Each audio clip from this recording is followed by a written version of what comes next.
Even the devil, he knows God. Ha? Ito yung pinagkaiba sa tubig. Ha? Kaya nga may nag-post, di ba? Ay, naniniwala rin ka pa naman sa Diyos. Sabi niya, di ba?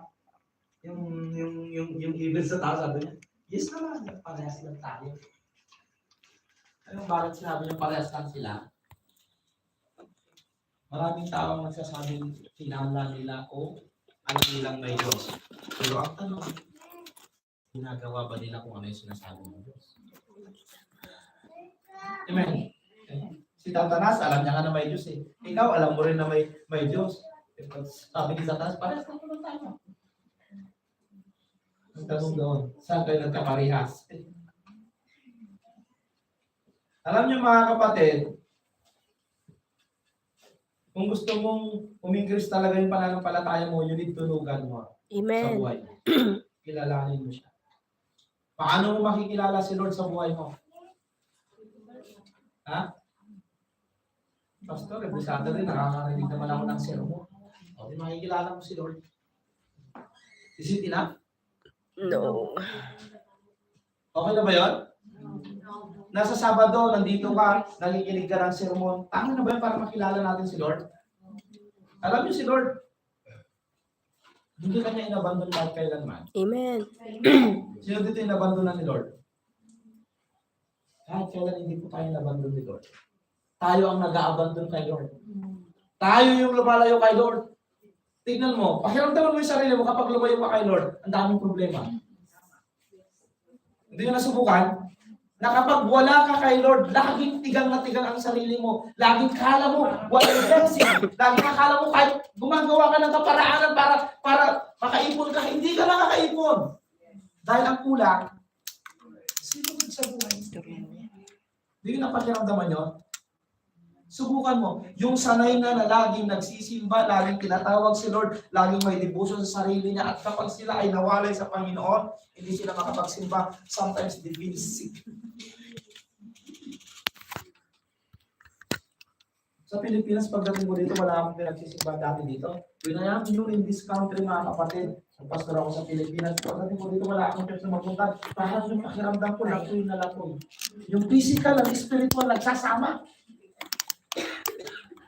Kaya, balansi pala. Di ba? If you want to feed your physical, you need also to feed the spiritual. Amen. Kaya mga kapatid, kailangan natin kilalanin si Lord. Bakit? He is the source of our life. He is the source of our real strength.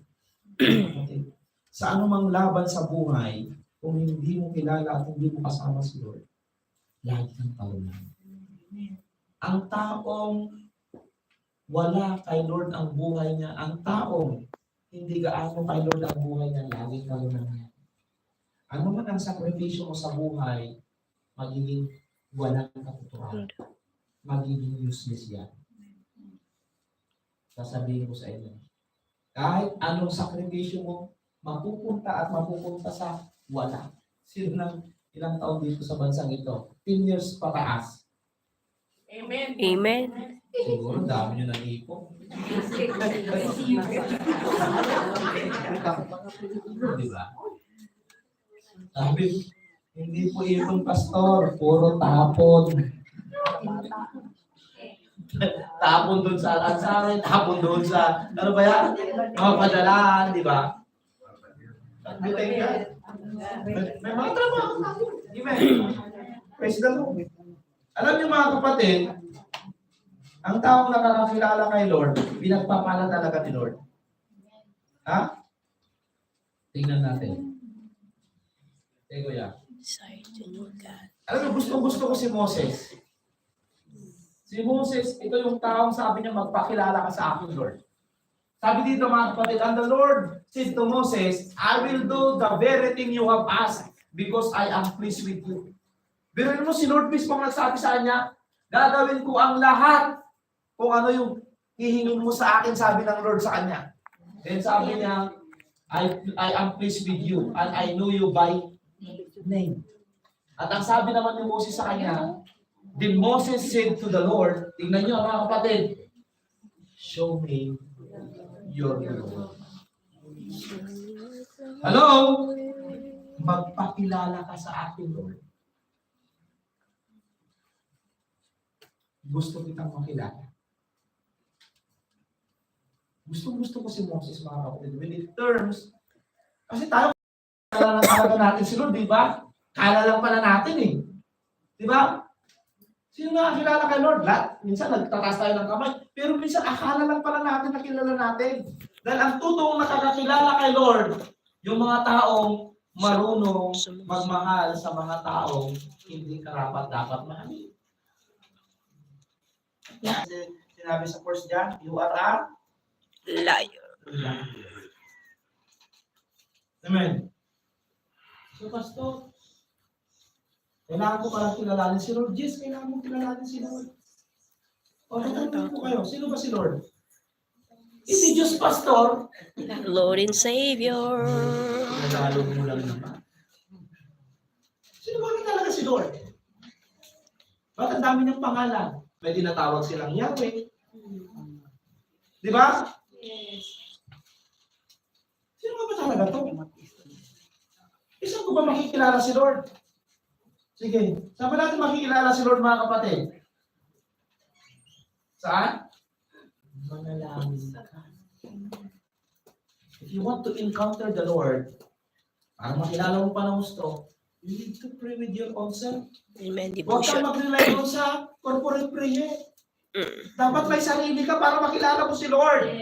Because in the corporate prayer, you are speaking lahat kayo. Yes. Pero kapag gusto mo pa makilala si Lord, dapat may sarili kang devotion.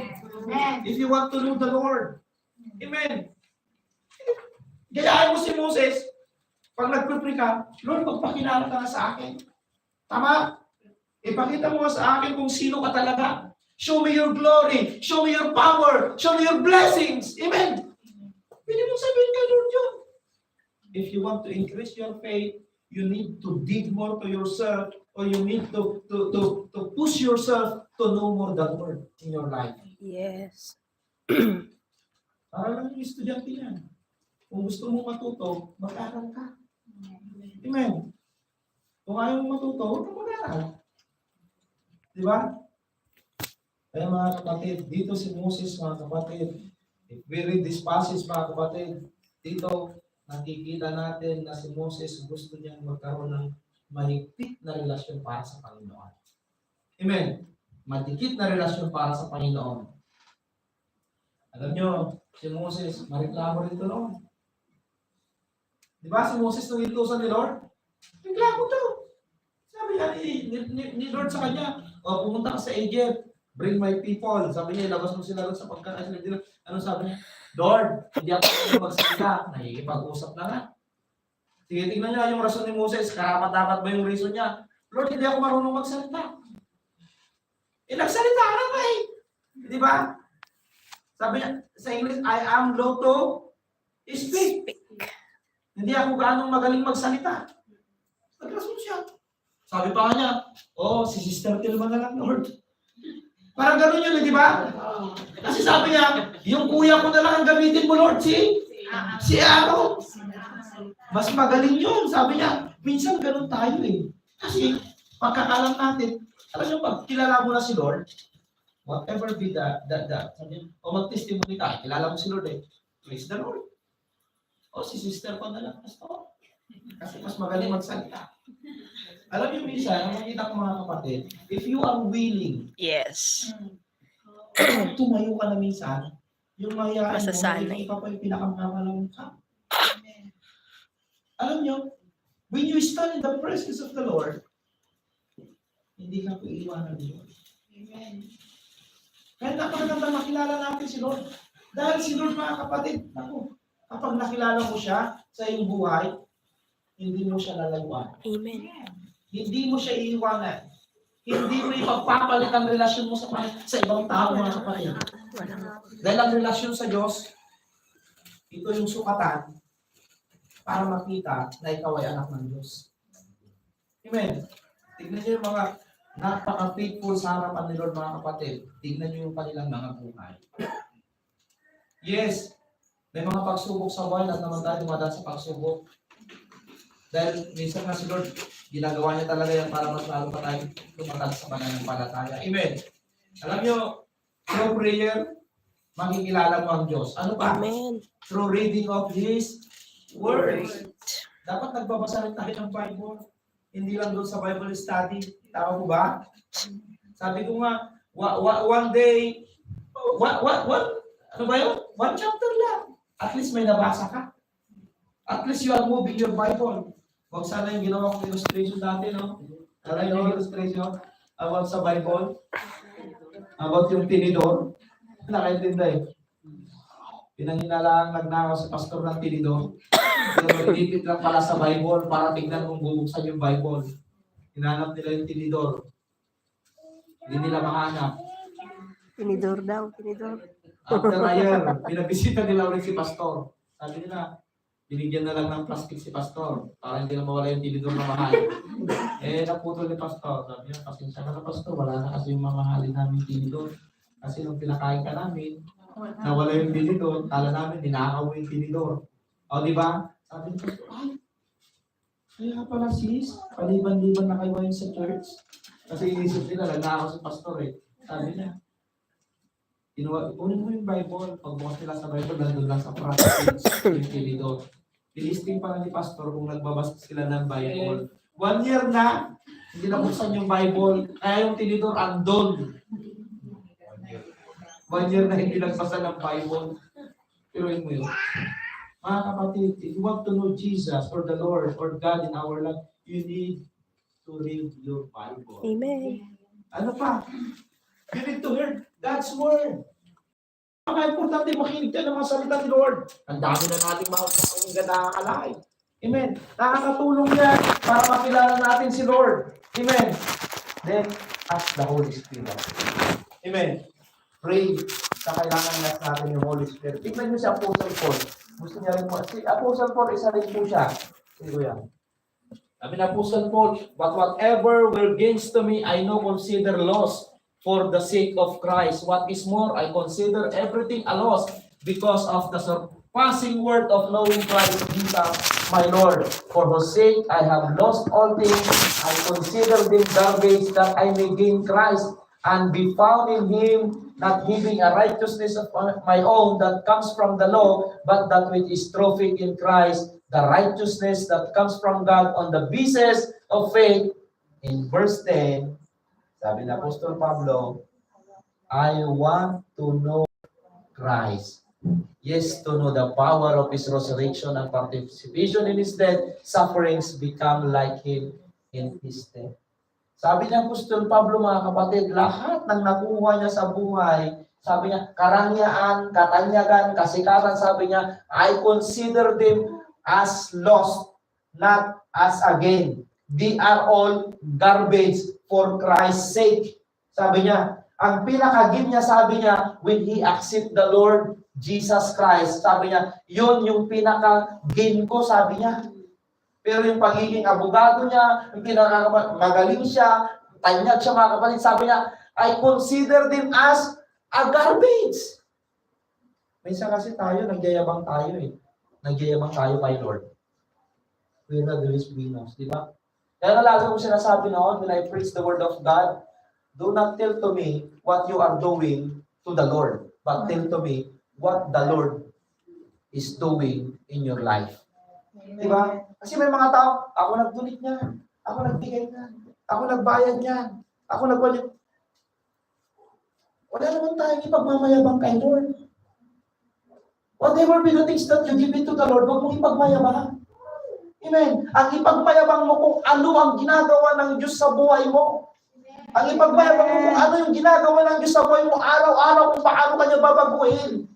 Dahil hindi pinagmamayabang kung ano yung natutulong natin sa ibang tao, ang natutulong natin sa church, ang nabibigay natin sa church, hindi natin pwedeng ipagmayabang yan.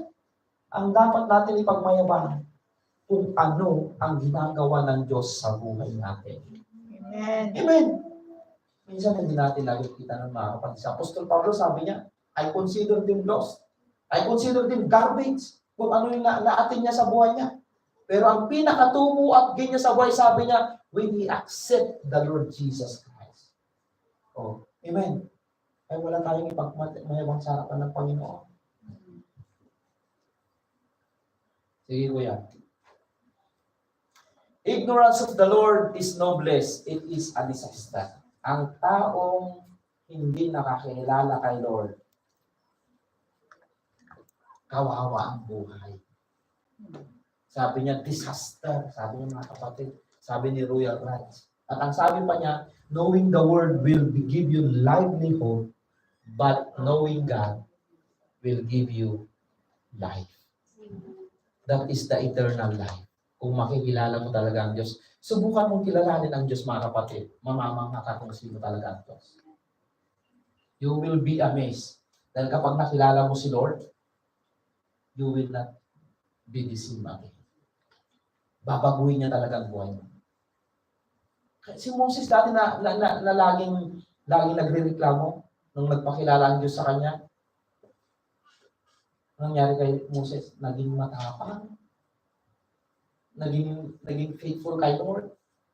Kasi hanggat hindi mo nakikilala ang isang tao naman, di ba, wala kang tiwala. Sino dito na hindi mo pa nakikilala yung tao, nagtiwala ka na, baka may scam ka? Tama? Kailangan kilalanin mo muna yung tao bago mo pagkatiwala, di ba? Ganun naman tayo. Kailangan naman nangungutang sa'yo, di mo kakilala, pautangin mo agad. Hindi ako naniniwala doon mga kapatid. Kahit kakakilala mo, hindi mo pa pautangin. Eh, baka lang hindi pakilala, di ba? May scam ka. Kaya, ganyan din. Kung gusto mong makilala ang Lord mga kapatid, na yung buhay na dinaranas mo ngayon, na iniisip mong unfair ang buhay, hindi po unfair ang buhay. Dahil binigyan ka ni Lord ng pagkakataon para gawin at ayusin ang buhay mo. Tama? Ang kailangan mo lang, kilalanin mo si Lord sa buhay mo. Kung sino talaga siya. Si Lord nagbibigay ng blessing. Si Lord nagpo-promote. Si Lord nag-i-increase ng trabaho. Pastor, yung amo ko po, siya nagpapasweldo sa akin, siya nag-increase. They are only just an instrument to bless you by the Lord. Amen. Kasi si Lord, kaya niyang yung amo mo, i-terminate ka, gamitin yung amo mo. Yung puso nga ni Pero, pinatigas niya, di ba? Sabi niya, si Lord mismo nagpatigas para habulin sila. The Lord, He can do everything. Para sa buhay mo mga kapatid, yung sinasabi mo, Pastor, ang bait-bait na kaya pasumitin ni Lord yung amo mo para turuan ka. And that's why everything that we have, it's just only the Lord may ginagawa. Kaya natin ito mga kapatid. And that's why si Lord is the source of everything sa buhay mo natin. Kaya kilalanin mo siya. Hindi mamamangha ka. Number 2, para hindi tayo magtagal mga kapatid, desire to be used by God. If you want to increase your commitment to the Lord, mag-desire ka naman na magpag-aagot sa Panginoon. Diba? Kung nakaupo ka lang, Lord, sana minsan tatayo rin ako dyan sa harapan. Amen. Minsan ako naman yung mag-praise and worship, Lord. Hello? Amen. Kung hindi ka mag-desire, paano ibibigay ni Lord? The Bible says, kung ano yung i-desire mo minsan, most especially if it is in line in the will of the Lord, He will give the desire of your heart. Nagdi-desire ka nga na magkaroon ng cellphone na maganda. Nagdi-desire ka nga na magkaroon ng magandang trabaho. Tama?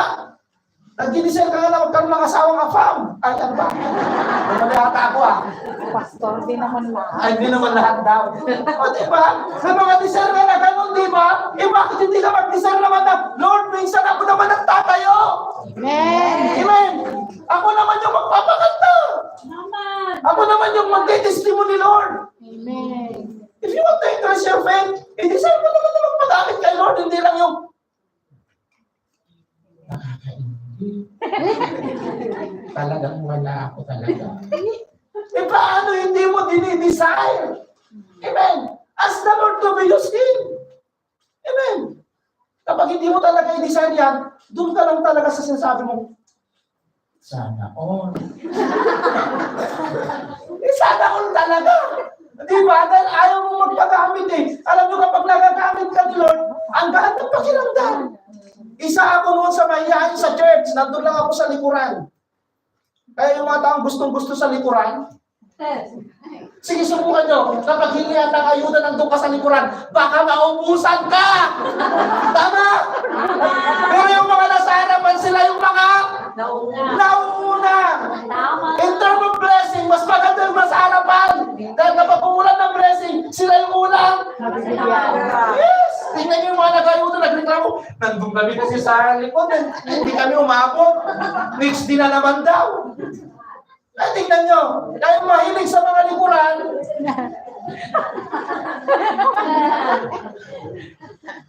Diba? So mga kapatid, another example of someone committed to God, si King David, mga kapatid, na gustong magpagamit. Tingnan nyo si King David. Basahin natin ito 1 Samuel, habang binabasa ko itong mga kapatid, sabi dito, 1 Samuel chapter 17. Ginawa ko lang yung mga verses na nagpapatunay na si David gustong magpagamit kay Lord. Sabi niya dito, in verse 3, the Philistine occupied one hill and the Israelite another with the valley between them, a champion named Goliath. Take note the name champion. Pag sinabing champion, magaling. Tama? Pag sinabing champion, maligas ka kapag nakipaglaro ka sa mga champion. Di ba? Talagang they are very qualified, talagang they are very magagaling sila. Kaya dito, sabi niya, a champion named Goliath who was from Gath came out the Philistine camp. His height was 6 cubits and span. Sige kuya. Verse 8, lumundag na tayo Kinuha ko lang yung shortcut. Sabi niya, Goliath stood and shouted to the rank of Israel, why do you come out and line up for the battle? Am I not a Philistine and are you not the servant of Saul? Choose a man and have him come down to me. If he is able to fight and kill me, we will become your subject or we will become your slave. Yun ang ibig sabihin niyan, mga kapatid. But if I overcome him and kill him, you will become our subject and serve us. Itong si Goliath, naghahanap ng katapat. Philistine, kontra sa Israelites. Sabi niya, kung sino yung sundalo nyo dyan, yung pinakamataas ang rank ko, sabi pa nga dyan, shouted to the rank of Israel, sabi niya, dalhin nyo sa akin, pagipaglaban sa akin, kung mapapatay ko siya, mapapatay niya ako, magiging slave nyo kami lahat ng Philistine. Pero kung mapapatay ko naman yung pinakamagaling na sundalo nyo, sabi niya, magiging slave nyo kami. Di ba? Ang ganda yung kanya. Sabi niya, then the Philistines said, I defy the armies of Israel. Give me a man and let us fight each other. On hearing the Philistine words, Saul and all the Israelites were dismayed and terrified. Sa buong Israel, isang bansa, lahat sila takot. Minsan, ganun takot tayo magpagamit, tama? Pastor, nininervous ako pag nandyan sa harapan. Pastor, pag nandyan ako sa harapan, nauutal-utal ako. Di ba? Natatakot. Yan o. Sila natakot sila lahat, mga kapatid. Pero tingnan nyo. Tingnan natin. Verse 32, David said to Saul, let no one lose heart on account of this Philistine. Your servant will go and fight him. Sino nga ba si David? Ang hinahamon ni Goliath, yung mga sundalo na magagaling. Kasi, champion talaga sa pagpaglaban. O, di ba? So, nakapanood ng movie na Thor. Thor ba yun? Ano ba? Troy. Yung umpisa noon. Yung umpisa. Yung nagipaglaban sa yung sa malaking katawan.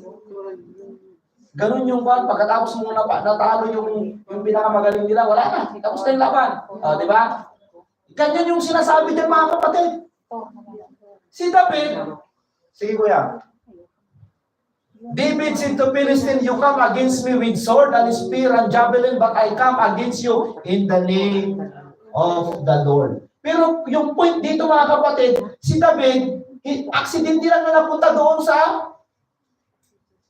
area ng dalawang grupo ng mga sundalo. Kasi inutusan siya ng tatay para baunan ang kanyang mga kapatid. Kasi nagpapastol siya ng tupa.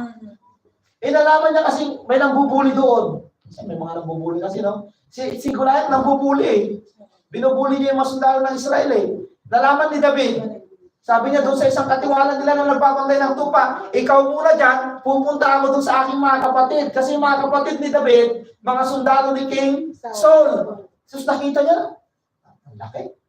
Si David, teenager, sabi niya walang gustong makipaglaban. Kaya doon sa verse 32, ang sabi niya, ulitin natin yung verse 32 mga kapatid ha, David said to Saul, sa hari yan ha, let no one lose heart on account of this Philistine. Your servant will go and fight him. Sabi niya, ako ang makikipaglaban dyan. Pakiulit, sabi ni King Saul, ako ang makikipaglaban dyan rin. Di ba tinitignan yung sarili mo? Totoo naman. Professional, magaling, champion, at ang makikipaglaban, hindi man nag-training na sundalo. Nagpapastol ng tupa. Pero nakita niyo yung porsigido ni David na ayaw niyang mapahiya ang bansa ng Panginoon. Amen. Hello? Ang sabi niya, ako ang makikipaglaban dyan. Bakit niya kaya sinabi? Tingnan niyo mga kapatid ha. Kusang nagsabi si David, King Saul, ako ang utusan mo. Di ba? Ano sabi niya doon sa verse 45 ng mga kapatid? Tingnan nyo. David said to the Philistine, you come against me with sword and spear and javelin, but I come against you in the name of the Lord Almighty. Amen. This day, the Lord will deliver you into my hands. I'll strike you down and cut off your head. This very day, I will give carcasses of the Philistine army to the birds and the wild animals, and the whole world will know that there is God in Israel. All those gathered here will know that it is not by sword or spear that the Lord saves, for the battle is the Lord, and He will give all of you into our hands. To cut the long story short, nanalo ba si David? Yes. Nanalo si David. Kaya nga kung ini-imagine ko yung laban, i-picture ko yung laban. Isang teenager na bata, walang alam sa pangipaglaban, nagipaglaban siya sa may professional na mandirigma. O, di ba? Gulayat pa. Kapag sinabi mo yung gulayat, matangkad talaga, di ba? Parang higante, di ba? Kung kukunin mo yung background ni Gulayat, ang sabi doon sila yung mga anak noon ng mga fallen angels. Kaya matatangkad silang mga tao, mga kapatid. Sila yung mga natitira. Kaya walang makipaglaban. O, minsan tayo, natatakot tayo, di ba? Marunong ka naman magsalita. Minsan takot tayo, ikaw mag-testimony, sister, pastor, hindi ako marunong magsalita. Sabi ko, paano ka nagtatrabaho? Hindi ka naman pipi. Di ba? Ikaw mag-testimony dito lang, pastor, si sister, ganito na lang muna talaga. Di ba? Naalala ko tuloy si Moses. Tinuro yung kapatid. Di ba, minsan ganun tayo, nagtuturo rin tayo. If you want to increase your commitment to the Lord, decide to be used by God. Si David, mga kapatid, ang sabi niya nung nakita niya yung sitwasyon, kailangan na talagang may tatalo dito, o kailangan na talagang may mag-testimony para mabilis naman sila. Hello? Kailangan ilabas ko na yung testimony ko para maka-encourage ako. Amen! Ay, nung sinabi ni David, nakita niya, talagang kailangan na, Lord, Saul, send me. Ay. O, di ba? O, tingnan natin sa verse 48. Anong ginawa ni David? Pinutulan niya ng ulo, yung pinakamalaking mandirigma. Alam nyo, kapag tumayo ka kapag talagang nasa sayo ang presensya ng Panginoon, sabi niya, di ba, pinangako ng Lord sa kanyang salita? Ano sabi niya? If God is with us, who can be against us? Yung salitang yan, kung nasa iyo ang Diyos, mga kapatid, sino nga ba ang makakapaglampas sa kapangyarihan ng Panginoon? Wala. No one can overcome you if the presence of the Lord nasa buhay mo, mga kapatid. Kayang-kaya mo lahat. Nagkaroon ka ng mga problema, you can. Magkaroon ka ng mga pagsubok sa buhay, you can. Amen. Amen. Kaya lang ang problema, pag may problema talaga, literal. You can go home. Di ba? Pero dito mga kapatid, tingnan nyo, the Philistine moved closer to attack him. David ran quickly to the battle line to meet him, reaching into his back and taking out a stone. He slung it and struck the Philistine on the forehead. The stone sank into his forehead and he fell face down on the ground. Pero sabi mo, yung ginamit ni David, parang imposible pa nga. Ano sa Ilocano, ang bayong, ano, sasabi naman ng iba, tirador. Bakit pag tinitirador ka, hindi ka lilihis? Sige nga. Di ba? Palsit ba yun? Palatibong, sabi pa nila yung gano'n, di ba? Pero, ikaw ganun ka, hindi mo malilisan yun. Pero natamaan, wala po kasing imposible kay Lord. Amen. No, di ba? Well, kapag ginamit ni David baril, talagang mananalo siya. Tama? Alam niyo doon, pinapakita lang talaga na yung kapangyarihan ni Lord ang gumawa doon, hindi si David. Amen. Then kapag pinagamit ni Lord siya ng sibat, natamaan niya, sabi, tsamba. Di ba? Natsambahan niya lang siguro. Yung tirador, ano ba yung ginamit niya? Talagang doon makikita na galing naman nag-strike. O, di ba? Kaya doon makikita na kapag gumamit si Lord, yung kamangha-mangha talaga para maniniwala ang tao Amen. na siya yung Diyos. Eh, kapag binigyan niya ng baril si David, talagang sigula, tatakbo yun ha. O, di ba? Kaya dito natin makikita mga kapatid na si David, ang sabi niya, ako ang gamitin mo. Hello? Alam mo, gustong-gusto ko rin yung sinabi ni Isaiah. Tingnan natin. Si Isaiah, nung nagkuha sila kung sino ang utusan natin? Mag-evangelize. So, sino na magkuha sa mga tao? Ang sabi ni Isaiah, then I heard the voice of the Lord saying, whom shall I send? Anong sabi ni Juan? Juan, who will go for us? Si Kuya. Hindi ko nalagay pala dyan. Kulang pala. Sanay pala yun. Ang sabi niya, ang sagot niya, Isaiah, sabi niya,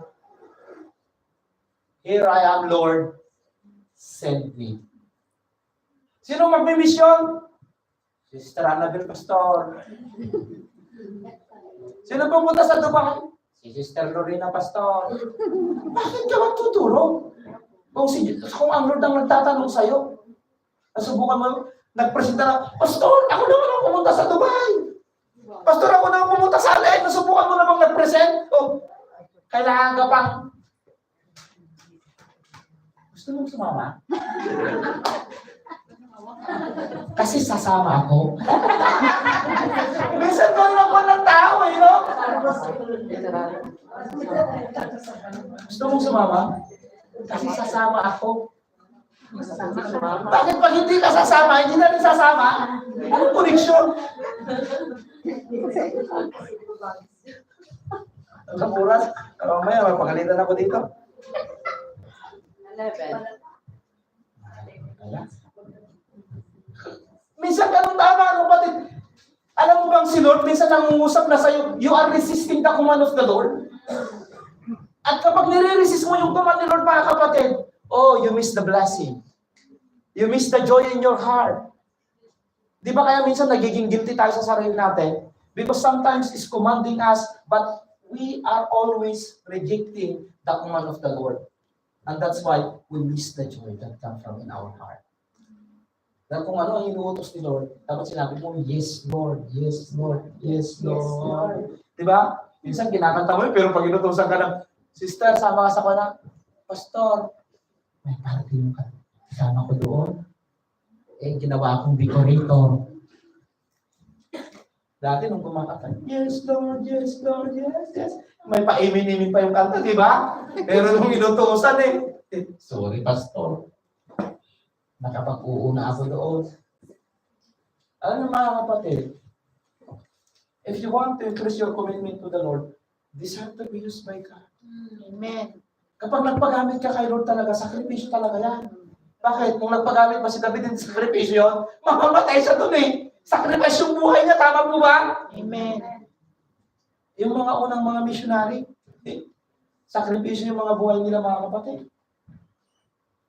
Pero, naniniwala ba kayong kapag ginamit ka ni Lord, pababayaan ka? Hindi. Lagi ko pong sinasabi, whenever the Lord leads you, the Lord will provide. Amen. Si Elijah, diba? Kung sinabi ni Lord sa kanya na punta ka doon, pumunta doon sa kuiba, nagtago, sino nagpapakain sa kanya? Hindi nga tao eh. Yung uwak, nagdadala nga ng karne eh. Diba? Yung brooks na binagyan ng tubig para may mainom si Elijah eh. Ganyan si Lord. If God is commanding you to be used by Him, kahit saan kanya dalhin, pakakainin ka ni Lord. Amen. Ay, nung nagpastor ako, sabi ko, Lord, ganito pa lang magpastor, daming libre.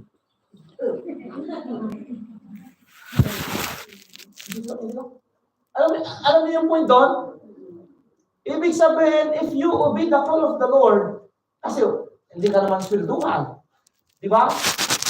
Eh, kung sana kung swelduhan ka na, monthly ka, pastor, 20 men sa Pilipinas, napakayaman ng pastor. So, di ba? Pero bibigyan ka lang doon. Ako nasubukan ko sa Pilipinas ng pastor. Every week. Minsan, mayroon wala. Minsan mayroon, minsan wala. Pero yung assurance, hindi ka magugutom. Dahil pastor, dito ka na manananghalian. O, di ba? Pastor, dito ka na magdi-dinner. O, di ba? Pero kung gusto mo talaga kayamanan, pastor, huwag kang magpastor. Pero ang totoong kayamanan, magpastor ka. Di ba? Kasi sinasabi nila nung matatanda sa amin, huwag kang magpastor dahil wala dyan. Wala sweldo. Eh, ang naisip ko naman ngayon, pag magpastor ka, yung employer nga natin ngayon, pinasisweldoan ka. Eh, pag nagpastor ka pa lang, employer mo si Lord. Amen. O, di ba? Kailangan mo talagang i-enjoy. Kailangan mo talagang sakripisyo, mga kapatid. Pero alam nyo, nung tinanggap mo si Lord sa buhay ko, mas lalong guminawa ang buhay ko. Amen. Nung hindi ako nagsiserve kay Lord, hirap ng buhay, walang blessing. Alam niyo kung bakit guminawa ang buhay ko at naging maayos ang buhay ko? Nakikilala mo kahit sino, kahit hindi mo kaano-ano. That in term of blessing, kahit hindi mo sila kilala, pastor, brother, sabi niya, inuutosan ako ni Lord na i-bless ka. Nagugulat na lang ako nung magpapastor ako. Papunta ako dito, mga kapatid, wala akong ginastos kahit piso. Dahil ang gumastos sa akin, dating member sa church. Sabi ko, mag-abroad nga ako kasi ganito yung mga sabi ko. Nung nalaman nila mag-abroad ako, pastor, may pang-apply ka. Eh, sinabi ko naman yung totoo. Wala. By faith, sabi ng pastor, nagpadala ko ng LBC, 15,000, pick up mo na lang. Wow. Hindi ko naman sinabi ang mag-abroad ako. May babayaran ako 37,000 doon sa Manila sa agency. Sabi niya, pastor, may pinadala ako sa iyo, pastor, pick up mo na lang. Doon ginapan, Sister Danisa, yung mga member doon, sa La Union. Kilala siguro ng Sister Danisa. Diba kung nasa mundo na ngayon, yung pinabangay, asawa ng sundalo dati, na namatay yung sundalo. PAB graduate yun, di ba? Si ano ba yun? Nalimutan ko na nga rin. Yung na-accident yung sinasakyan nila. Sundalo siya sa Bagyo ang bahay. Nagugulat talaga ako, mga kapatid. Kaya nag-abroad ako dito, sabi ko, nung ibabalik ko yung tulong, mga kapatid, hindi naman daw nila kailangan suklian. Pero, alam nyo, kailangan pa rin na i-treasure yung mga tao tumulong sa akin. Kung ayaw man nilang tanggapin sa pera, in other term, pag umuwi ka, may lotion, masaya na sila. Di ba? Para maalala mo man lang yung sakripisyo nila. Pero dito, mga kapatid, sila yung mga ginamit ni Lord para sa akin. If you want to be used by God, if you want to desire to increase your commitment to the Lord, desire to be used by God. Amen. Saan ka ba magpapagamit? Hindi lang naman dito sa church, pwede magpagamit. Pwede kang magpagamit kay Lord, ang dami. Mission. You can use, if you have extra money, you can use to the Lord. Send for the missions. Kung hindi ka pwedeng mag-mission, di ba? Nalala ko tuloy yung isang nanay, na when it come to mission, may 4 siyang anak na lalaki. May church sila. Di ba, narinig nyo na to. Na inutusan yung anak mag-mission. Di ba? Kinuha ng pastor. Kaya lang, after a month, namatay yung sa pag-mission. Sabi niya, mayroon pa akong anak. 3 pa na lalaki. Sinid na naman yung isa. To cut the long story short, namatay silang lahat sa pag-mission. Then nung pumunta yung pastor sa bahay ng nanay, sabi niya, nagdata niya yung nanay umiiyak. Nagdi-devotion, sabi niya. Sabi ng pastor, tinapit niya, sorry nanay for your loss. Alam ko masakit at umiiyak ka, sabi niya. Alam mo sabi ng nanay, Hindi naman ako umiyak dahil namatay yung mga anak ko eh, sabi niya. Eh bakit ka umiyak, nanay? Kasi wala na akong uutusan para mag-mission. Nakuha niyo yung point. Umiiyak siya dahil wala na siyang mautusan para sa mission. Hindi yung namatay sa anak niya doon sa mission. Dahil alam niya yung worth dying for. Amen. Pero kung pag-uusapan po natin mga kapatid, yung paggamit ni Lord, uulitin ko mga kapatid, mag-deserve naman tayo magpagamit kay Lord. Si David mga kapatid, hindi na sinabing, o David, ikaw yung makipaglaban doon. Hindi, nagpresenta. Pastor, hindi ba ako magpresenta? Of course! Amen! Hello? Eh, bakit ba tayo naging? Di ba? Pwede ba akong mag-give sila next pastor? Sabihin mo lang. Para di na, di ba? Hindi ba nakakaya, pastor? Ba't ka mahihiya when it comes sa paggamit ni Lord? Huwag po tayong mahihiya mga kapatid. Tumayo tayo. Si David nga sabi niya, ako, King Saul, ang utusan mo. Si Isaiah naman sabi niya, here I am, send me. O di ba? Di pwede mo rin sabi na, Sister Annabel, Sister Telma, Ana Lorena, pwede bang ako rin mag-MC sa Sabado? Hello? Hindi yung, sino kaya?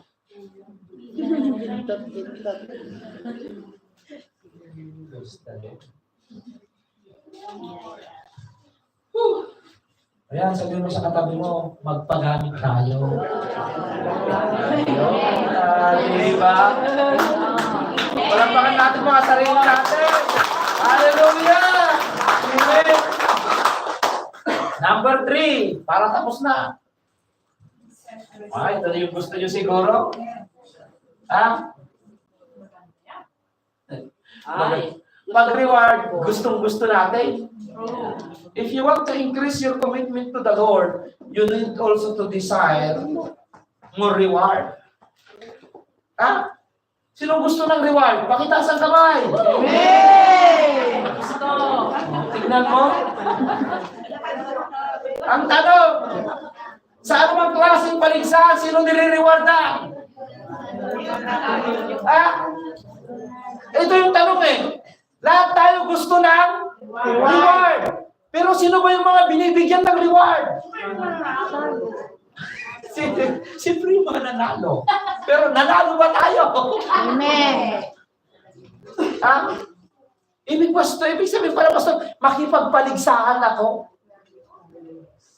Dahil ang nakakatanggap ng reward mga kapatid, those people na talagang ginawa yung dapat. They are not disqualified. Tingnan nyo sa laro, may mga disqualified na di-disqualified, di ba? Ang tanong, baka disqualified ka sa reward ni Lord? Ha? Ano yung pastor ako madi-disqualified? Ha? Consolation na lang, okay kayo. Sige mga kapatid, ang nakakakuha ng reward, dumadaan muna yan sa mga difficulties. Ha? Walang manlalaro na hindi gumawa sa training na napakahirap. Diba? Tignan yung mga boxing, yung mga nagcha-champion sa boxing. Basag-basag ang mukha, sirang-sirang katawan. Diba? Nakita nyo naman, diba? Bakit? Bago niya nakuha yung reward na yon, katakot-takot na busuntok sa katawan.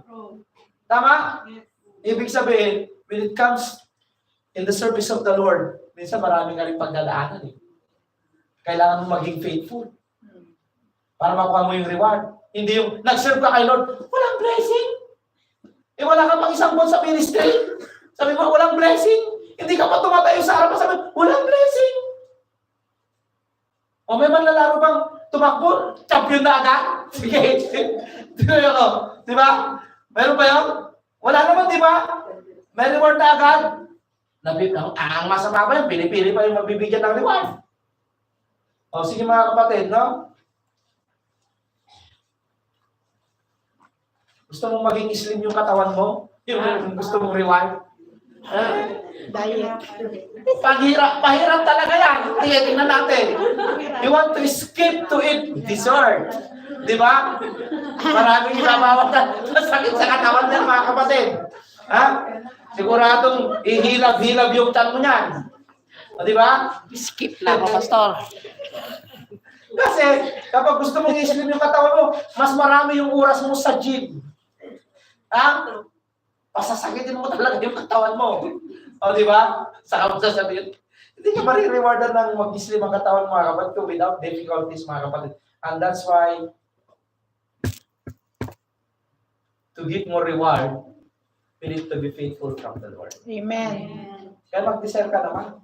Lord, ang pinag-uusapan nating reward dito, hindi po reward na pera. Hindi po reward na trophy. Hello? Ang pinag-uusapan nating reward dito, sana makuha nyo yung tinatawag na eternal life na reward. Amen. Ha? Because if you want to increase your commitment from the Lord, desire to receive more reward from the Lord. Amen? Amen. We need to constantly remind ourselves, mga kapatid, na maging committed tayo sa Panginoon if you want reward. Amen? Ang sabi pa naman ng Bible, kung sino yung makakapagtyaga hanggang huli. Di ba? Yes. True. Tama. Kung sino yung makakapagtyaga hanggang huli, sila yung mga marirewardan. Kasi minsan, maraming nag-uumpisa, pero hindi natatapos.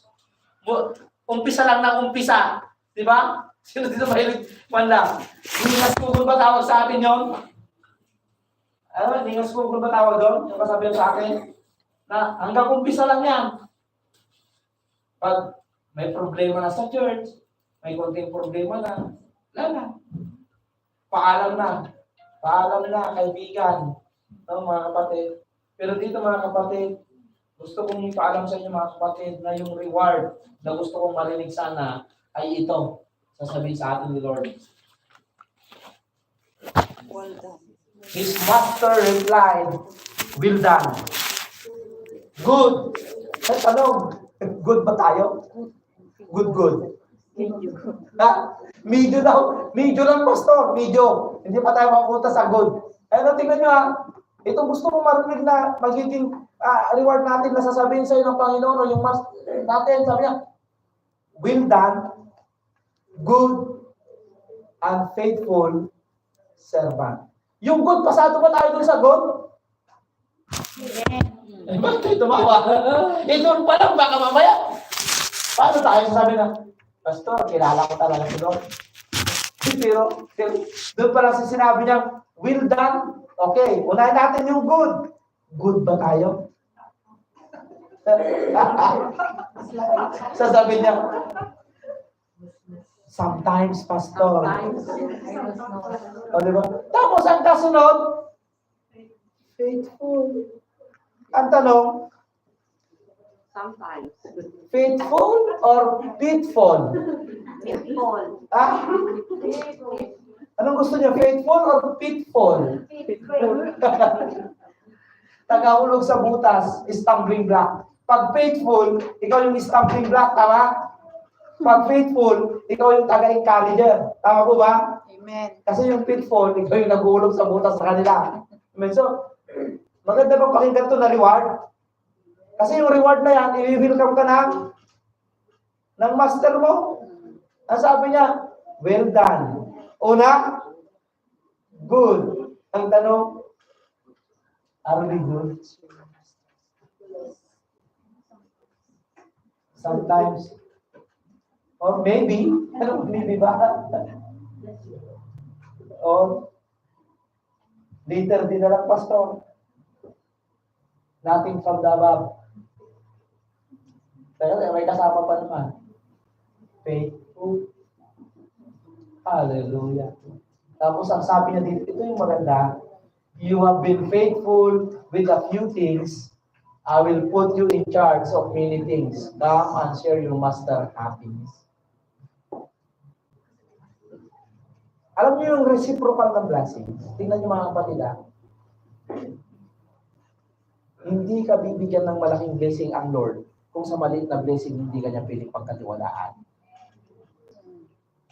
Nandiyan no? Kaya kapag yung tinatanggap mo maliit na blessing lang, ibig sabihin hindi ka makarapat dapat sa malaking blessing. Ay, grabe naman sila. Ang sabi niya, oh, you have been faithful in a few things, I will put you in a charge of many things. Dahil kapag hindi ka, totoo naman, ikaw, pagkakatiwalaan mo ba yung taong sa maliit na bagay, hindi mo mapagkatiwalaan? Sige. 100% di mo pagkakatiwalaan, di ba? Di mo tayo bibigyan ng... Hindi na maulit. Oh, hindi na maulit. Totoo yun mga kapatid.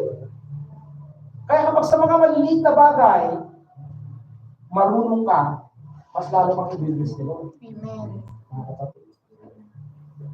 Tingnan nyo. Pero ang gusto ko dyan mga kapatid, ulitin ko well done, good, and faithful. O, pakitas yung mga good. Wala man nagkaan. Bakit? Sabi nila, half lang pastor kasi medyo lang naman. Do you want to consider yourself good in the sight of the Lord? Once the Lord forgive you, you want to? Amen. Pero minsan nahihiya tayo bakit there are guiltiness in our heart. Pero mga kapatid, we need to move on from the Lord. Anong oras na? Kasi tapos naman na eh. 11:21. Tapos na. Ano ba? Wala naman na. Buildan na. Sinabi na mga, buildan na kayo. Hindi video. Hindi rin real. Ha? Well done. Overcook. Sige na, basahin na natin yung pan. To those who persistent in doing good, tingnan nyo mga kapatid seek glory, honor, and immortality, He will give eternal life. Amen. Yan yung mga reward mga kapatid. Those who persistent do good, sabi niya mayroon kang eternal life. In Hebrew, sabi niya, so do not throw away your confidence, it will be richly rewarded. Sabi niya mga kapatid, you need to persevere so that when you have done the will of God, you will receive what He has promised. Ang daming promise ni Lord. 2 Timothy, sabi ni Apostol Pablo, I have fought the good fight of faith, I have finished the race, I have kept the faith, now there is in store for me the crown of righteousness, which the Lord, the righteous judge, will award to me on that day. Sarap kayo magkuha ng award. Amen. Okay, kuya. Ayan. And when the chief shepherds appear you, you will receive the crown of glory that will never fade away. Ang dami pa ng reward na nakahanda sa atin. Kung magiging faithful tayo, kung magiging good tayo, kung makakatiis tayo sa mga paghihirap dito sa mundo. Kasi minsan, ang paghihirap naglalayo sa relasyon natin sa Panginoon. Tama po ba? Ang kawalan ng trabaho, naglalayo sa atin sa Panginoon. Mga problema. Conclusion. Tapos, praise the Lord. Amen. There are proper ways to increase our faith or our commitment to the Lord. I have shared already. Decide to know God more. Alam kong kilala nyo na ang Diyos, pero dadagdagan pa natin. More. Tama? Number 2, desire to be used by God more. Kasi nagpapagamit na kayo kay Lord. Dadagdagan lang natin ng more. Na sana, Pastor, ako naman. How to be more. How to be more daw. Desire to receive More power. So, mga kapatid, kapag kilala mo ang Diyos, gagamitin ka. Amen. Tama? Dahil kapag hindi mo kilala ang Diyos, hindi ka gagamitin. Then kapag ginamit ka ni Lord, you will receive, reward. Yan yung pattern. Nakalaman nila yung pagkakasulat, desire to receive more reward. Pag nakilala mo ang Diyos, gagamitin ka ni Lord. At kapag ginamit ka ni Lord, expect reward. Amen. O, di ba? So, God bless us all, mga kapatid. God bless, Pastor.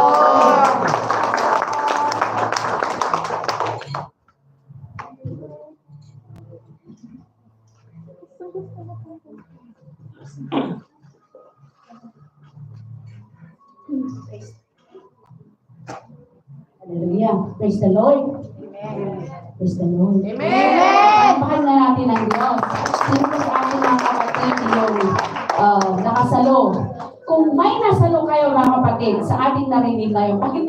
dalawang kamay niyo.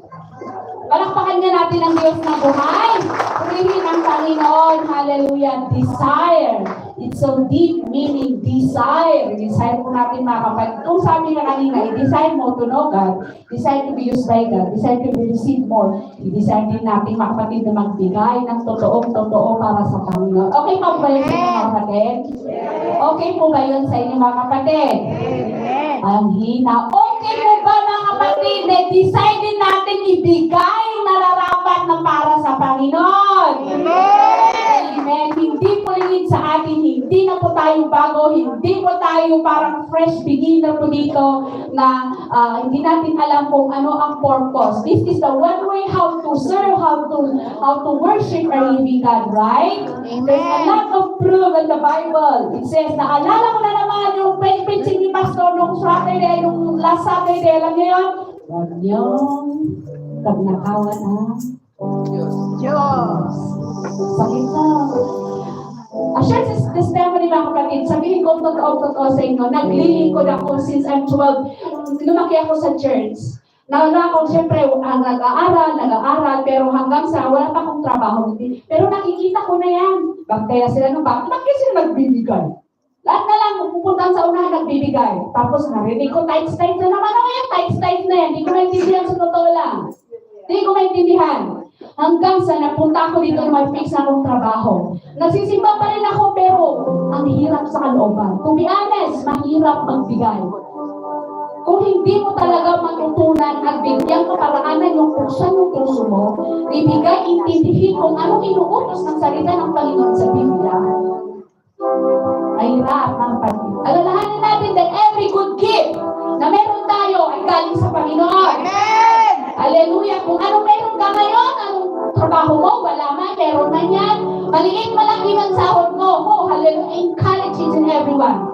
Amen. Amen to the Lord. Yung nararapat para sa Kanya. So habang kayo po yung malapit dito sa harapan, ibigay yung offering, kagalakan po namin mag-render ng song para sa Panginoon. Hindi na po nag-isa. Nasawa ko po. Amen. This song is totally a message for us. Nung narinig niya, sabi niya sa akin, turuan mo nga ako mag-piano.